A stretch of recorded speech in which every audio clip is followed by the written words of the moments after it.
Most people think burnout looks obvious. They imagine someone who's overwhelmed, someone who's falling behind, someone who can't cope anymore. But the most common kind of burnout doesn't look like that. It looks functional. You wake up, you go to work, you answer messages, you do what's expected. From the outside, you're doing fine, but inside, something feels heavier than it used to. Simple things take more effort. Decisions feel draining. Conversations feel longer. You're not sad.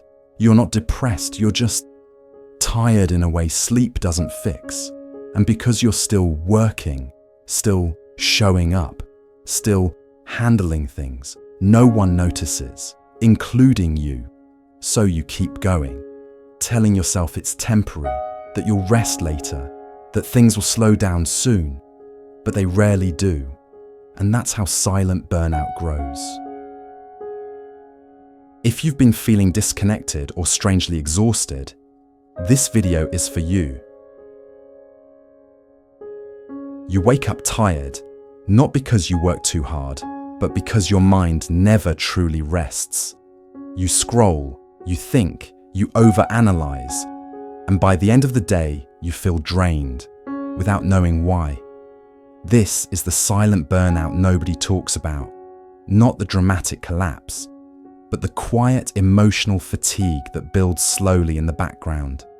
Today, we're going to explore what mental fatigue really looks like, why it happens even when you're not busy, and how to recognize the signs before your motivation and creativity start fading away. Silent burnout is not always loud. There is no dramatic crash, no clear breaking point. Instead, it shows up quietly.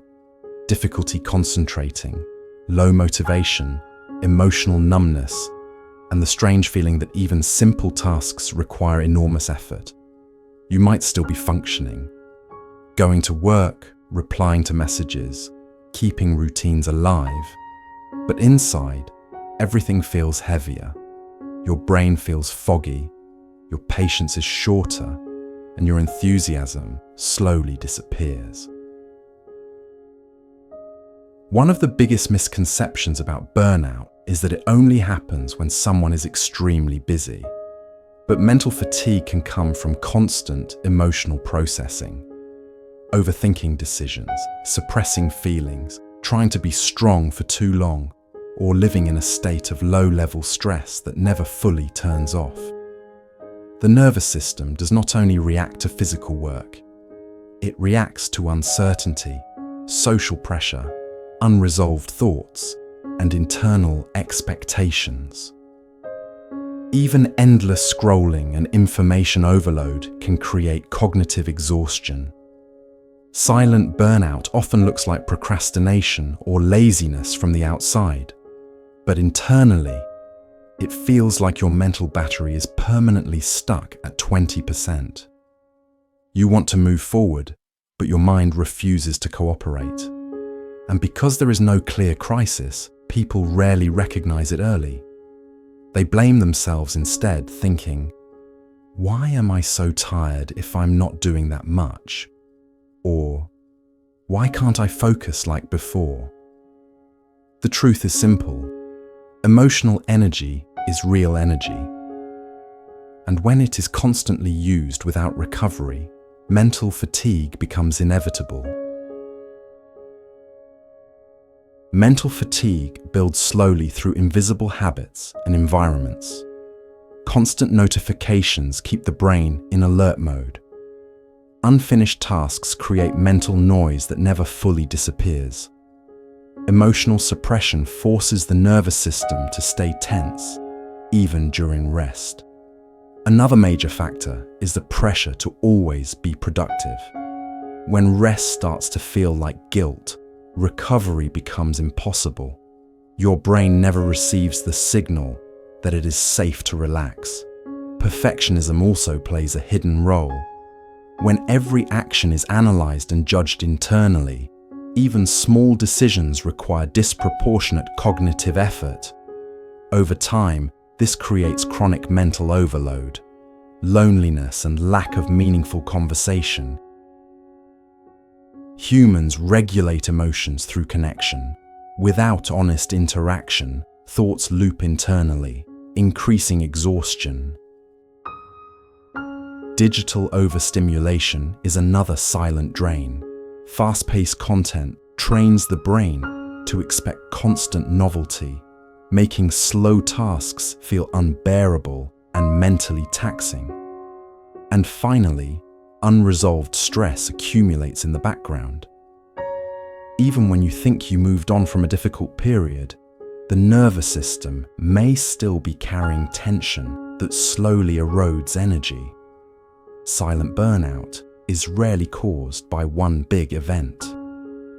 It is the accumulation of small pressures that never fully release. There is one part of silent burnout that most people never talk about.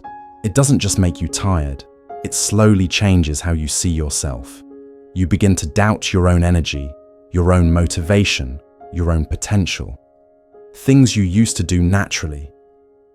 Now it feels difficult, and instead of thinking, "I'm exhausted," you think, "Maybe I'm just lazy. Maybe I've lost my drive. Maybe this is who I am now." So you lower your expectations. You stop starting new things. You stop trusting your enthusiasm.